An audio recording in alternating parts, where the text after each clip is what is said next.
Classe Abraão, a paz do Senhor. Eu sou o presbítero Luan e nós estamos estudando as lições do terceiro trimestre da Escola Bíblica Dominical da editora Betel. Ao longo desse trimestre, nós estamos estudando os livros dos profetas menores do Antigo Testamento.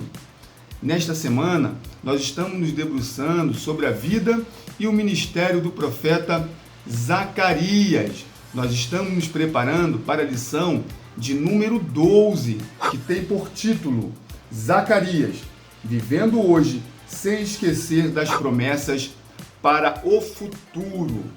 No devocional anterior, nós concluímos as visões do livro do profeta Zacarias e encerramos o nosso devocional com o estudo do capítulo 7, que fala do jejum do tolo.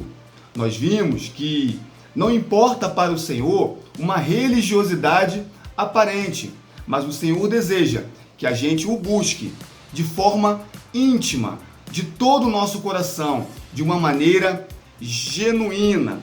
Assim, o jejum deve fazer com que a gente se abstenha dos nossos desejos carnais para buscar verdadeiramente ao Senhor. Mas aprendemos também que ao Senhor mais importa obedecer do que sacrificar. A orientação de Deus para o profeta Zacarias, para que ele repassasse ao seu povo, era que importava ao Senhor que o seu povo vivesse uma vida de maneira diferente dos seus pais, porque o comportamento dos seus pais levou com que o Senhor lançasse num juízo do cativeiro no Império Babilônico. No início do estudo do livro do profeta Zacarias, nós vimos que o povo, ao retornar à cidade de Jerusalém, encontrou a cidade em ruínas. E ao longo desses capítulos que nós já estudamos, Deus usa o profeta Zacarias para trazer uma mensagem de ânimo ao seu povo, dizendo que ele não havia esquecido do seu povo e que Deus ainda tinha promessa para realizar no meio do seu povo e naquela cidade a qual ele escolheu. O capítulo de número 8 é um capítulo muito lindo, porque Deus vai dar a revelação ao profeta Zacarias de uma cidade restaurada. No verso 4 do capítulo 8, a palavra de Deus diz assim: assim diz o Senhor dos Exércitos, os velhos e as velhas voltarão a sentar-se nas praças de Jerusalém, levando cada um na mão a sua bengala, por causa da sua muita idade. As praças da cidade se encherão de meninos e meninas, que nelas brincarão. Assim diz o Senhor dos Exércitos. Isso pode parecer impossível aos olhos dos remanescentes deste povo naqueles dias, mas não será impossível para mim, diz o Senhor dos Exércitos. É interessante, querido, que essa bela imagem a qual Deus revela ao profeta Zacarias nos remete a uma cidade próspera e segura, onde os seus habitantes têm longevidade, conseguem atingir idades bem avançadas e podem andar de maneira segura por suas cidades, contemplando as crianças que brincam pelas praças. Ainda no capítulo 8, Deus renova as promessas de bênção e prosperidade ao seu povo. No verso 13 diz assim: casa de Judá e casa de Israel, assim como vocês foram uma maldição entre as nações, assim agora eu os salvarei, e vocês serão uma bênção. Não tenham medo, pelo contrário, sejam fortes. É interessante que as promessas de bênção que Deus profere ao seu povo numa cidade que futuramente estaria restaurada, nos faz lembrar as promessas de Deus ao seu servo Abraão, quando ele o chama para gerar uma grande nação. O capítulo 12 do livro do Gênesis diz assim: ora, o Senhor disse a Abraão: sai da tua terra e da tua parentela e da casa de teu pai, para a terra que eu te mostrarei, e far-te-ei uma grande nação, e abençoar-te-ei, e engrandecerei o teu nome, e tu serás uma bênção. Aleluias! Da mesma maneira que parecia impossível a um homem avançado de idade que não poderia gerar, ser pai de uma grande nação, assim também para um povo que via uma cidade em ruínas, após 7 anos de exílio numa cidade estrangeira, retornar e contemplar uma cidade restaurada e abençoada, revestida de paz e de prosperidade. Parecia também impossível, mas Deus reafirma essa promessa ao seu povo, dizendo que para ele nada era impossível. Então, para desfrutar dessas maravilhosas bênçãos, bastava o seu povo ser forte para crer nas promessas de Deus. Ainda hoje, queridos, essa palavra está de pé, não só para o povo de Israel, mas também para todo o povo de Deus através de Jesus Cristo. O desejo do Senhor é que o seu povo seja abençoado, desfrutando de bênçãos e prosperidades emanentes do próprio Deus. A partir do capítulo 9, nós iremos estudar a segunda parte do livro do profeta Zacarias, dentro da divisão que nós estabelecemos no início do nosso estudo. Nós vemos no início do capítulo 9 que Deus vai usar o profeta Zacarias para levar uma mensagem de castigo às nações circunvizinhas ao seu povo. É interessante que uma vez que Deus reconstrói, restitui toda a segurança, a paz e a prosperidade ao seu povo, numa visão que ele tinha dado ao profeta de uma cidade restaurada, agora ele garante a segurança dessa cidade. É interessante no verso 8 que diz assim: eu me acamparei ao redor da minha casa para defendê-la contra forças invasoras, para que ninguém passe, nem volte. Nunca mais passará sobre eles o opressor, porque agora vejo isso com os meus próprios olhos. Queridos, é lindo esta promessa de Deus, porque uma vez que Deus estabelece a sua própria cidade, garante a prosperidade do seu povo, ele também guarda contra as invasões dos seus opressores. Querido, Deus, ele nos comprou com o seu próprio sangue, com o sangue carmesim de Jesus Cristo. Ele nos restaurou para uma comunhão de paz e prosperidade para com ele. E ele também nos guarda através do seu Espírito Santo contra toda invasão do nosso opressor. A vontade, o desejo do Senhor é que nós permaneçamos como uma noiva imaculada, né? Então que nós precisamos nos reservar, né? Estar vigilante para que, uma vez limpo, não sejamos novamente contaminados, para não retornar a um local de opressão e de castigo como o povo de Deus.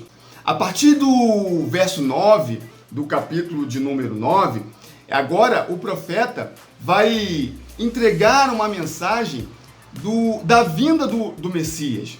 É interessante que o profeta ele vai contrastar uma imagem de um imperador com uma imagem de um rei humilde. O texto diz assim: alegre-se muito, ó filha de Sião, exulte, ó filha de Jerusalém, eis que o seu rei vem até você, justo e salvador, humilde, montado em um jumento, num jumentinho, cria de jumenta. Essa profecia, ela se cumpriu com a entrada triunfal de Jesus em Jerusalém. O Evangelho de Mateus, no capítulo 21, a partir do verso 2 diz assim: ide à aldeia que está de frente de vós, e logo encontrareis uma jumenta presa e um jumentinho com ela. Desprendei-a e trazei-mos. E se alguém vos disser alguma coisa, direis que o Senhor precisa deles, e logo os enviará. Ora, tudo isso aconteceu para que se cumprisse o que foi dito pelo profeta, que diz: dizei à filha de Sião, eis que o teu rei aí te vem, humilde e assentado sobre uma jumenta e sobre um jumentinho, filho de animal de cargas.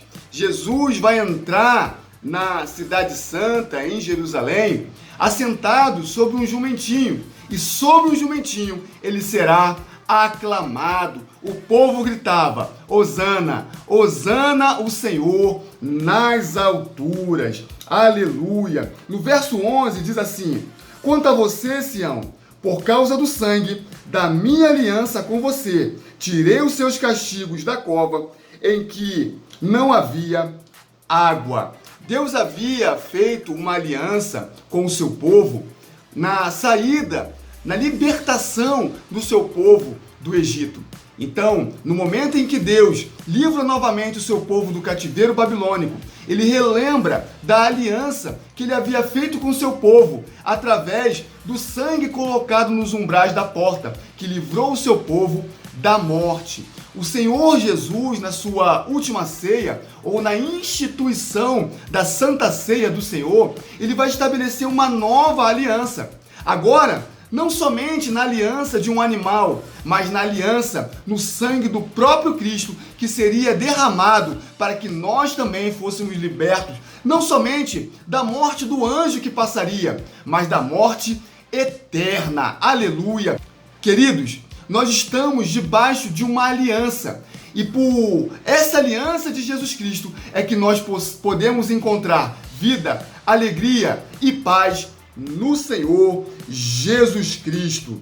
Aí no verso 12 ele diz: voltem para a fortaleza, ó prisioneiros da esperança. Também hoje anuncio que lhes restituirei tudo em dobro. Uma vez que Deus reconstrói a sua cidade, restaura a relação dele para com o seu povo, ele faz promessa de restituição. Esse é o nosso Deus. Queridos, eu quero liberar uma palavra para a sua vida nesta manhã. Se nós andarmos obediente com o nosso Deus, nós não apenas seremos libertos dos nossos opressores, não apenas desfrutaremos da paz e da prosperidade dos céus, porque Deus tem nos dado todas as bênçãos espirituais, mas Ele também é fiel para restituir tudo que o inimigo tem roubado de nossas vidas. Assim, nós entramos no capítulo 10 e nos encaminhamos para o encerramento do nosso